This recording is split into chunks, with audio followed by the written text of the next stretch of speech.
Assalamualaikum warahmatullahi wabarakatuh. Apa kabar teman-teman semuanya? Semoga selalu sehat ya.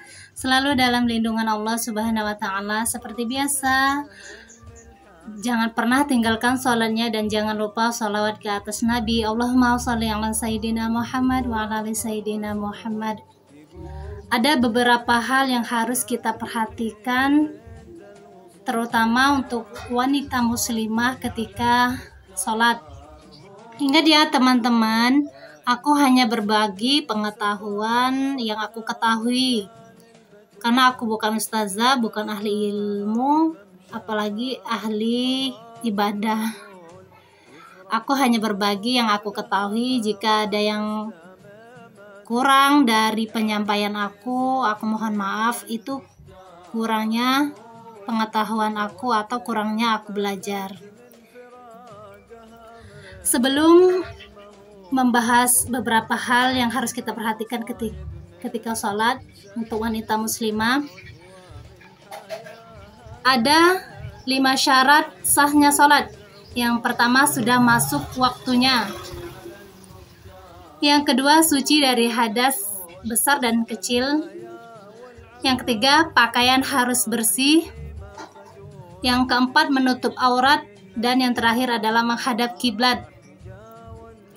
Nah, biasanya yang menjadi pembahasan untuk wanita muslimah ketika sholat adalah masalah pakaian ya. Karena kenapa? Wanita itu sangat istimewa. Ketika kita sholat, aurat harus tertutup dengan sempurna, kecuali wajah dan telapak tangan boleh terlihat. Beberapa hal yang harus diperhatikan wanita muslimah ketika sholat, ada beberapa macam ya. Ini berdasarkan pengalaman aku atau berdasarkan pengalaman orang lain. Pengalaman aku melihat orang lain juga bisa. Oke, yang pertama adalah mukena yang transparan.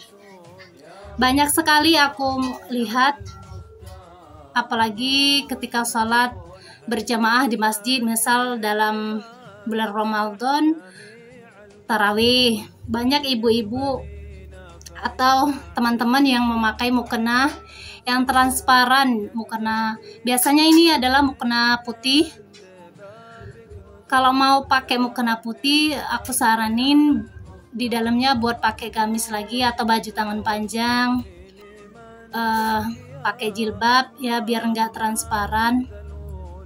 Pokoknya pakai pakaian dalam lagi yang enggak membentuk lekuk tubuh. Apalagi kita pakai baju kaos tangan pendek kan, karena mukenanya panjang jadi kita pakai baju tangan pendek, itu kelihatan sekali kalau mukena yang transparan. Tangannya itu bisa kelihatan, apalagi mukenanya yang enggak ada lapisan untuk area kepala. Itu bisa sangat transparan sekali warna rambut, apalagi kita nggak pakai dalam lagi kayak jilbab atau ciput ya. Ini berdasarkan pengalaman aku melihat orang lain. Yang kedua adalah rambut atau anak rambut. Rambut adalah termasuk aurat. Jika ada anak rambut atau rambut yang terlihat, bisa menyebabkan tidak sahnya sholat seseorang wanita muslimah. Jadi aku saranin buat teman-teman, kalau mau sholat diperhatiin dulu, dilihat dulu rambutnya masih ada yang keluar atau tidak. Bila perlu ngaca dulu ya, ngaca dulu pakai daleman, ciput atau jilbab biar rambutnya enggak kemana-mana. Terus yang ketiga adalah dagu. Kebanyakan teman-teman juga ada yang belum tahu ya mungkin ya, dagu adalah salah satu aurat karena bagian wajah adalah yang boleh terlihat, jadi hanya sebatas wajah. Dagu bukanlah wajah ya. Jadi aku saranin juga ditutup ya, pakai jilbab atau mukenahnya sedikit dinaikkan ke atas hingga ke dagu biar area dagu sama leher ya, nggak kelihat.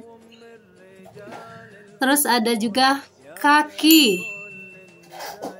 Ini pengalaman aku juga, aku sering sholat, tapi ketika sholat karena rak mukenahnya agak pendek, jadi ketika sujud ya, ketika tahiyat awal atau tahiyat akhir, kakinya bisa terlihat. Jadi aku saranin juga buat yang mau sholat, apalagi di masjid mau tarawih, lebih baik pakai kaos kaki biar kita lebih aman lagi ya. Dan juga kaki adalah bagian dari aurat. Untuk yang pakai gamis, yang sholatnya pakai gamis, perhatikan juga gamisnya, jangan yang cingkrang, jangan yang di atas mata kaki, kalau bisa menutupi kaki. Dan juga harus pakai kaos kaki yang tebel biar lebih aman aja ya.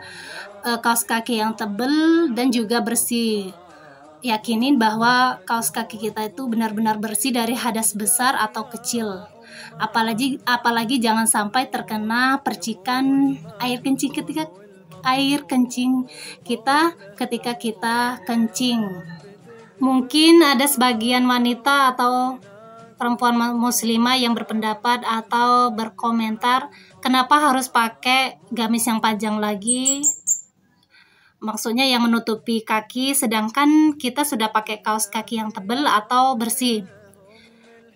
Menurut aku itu adalah adab atau akhlak kita terhadap Allah Subhanahu wa Ta'ala, yang harus sopan, harus bersih, ya kan, harus indah, harus enak dipandang. Kita juga yang merasa nyaman dan lebih aman. Yang terakhir adalah pergelangan tangan bagi yang pakai jilbab atau kerudung standar ketika sholat. Nah, ini juga diperhatiin ya teman-teman. Ini pengalaman aku sholat biasanya ngaji keliling dan aku harus pakai baju gamis yang gobor. Biasanya kan kalau jilbabnya standar, maksudnya hanya sebatas paha, usahakan pergelangan tangan kita jangan sampai terbuka. Ada ya gamis yang lengan tangan, gamisnya tuh yang lengannya tuh agak sedikit pendek, itu usahain pakai handsock biar lebih aman ketika kita ruku. Karena mungkin saat sujud atau saat kita di bacaan rakaatnya itu nggak kelihatan, tapi ketika kita ruku itu bisa saja terlihat dari samping. Jadi usahain pergelangan tangannya dipakein handsock. Oke, mungkin itulah beberapa hal yang harus diperhatikan wanita muslimah ketika sholat, dan juga tips-tipsnya dari aku. Semoga bermanfaat. Oke, untuk yang teman-teman, jangan lupa ya subscribe, like, komen, dan share video-video aku. Semoga bermanfaat. Assalamualaikum.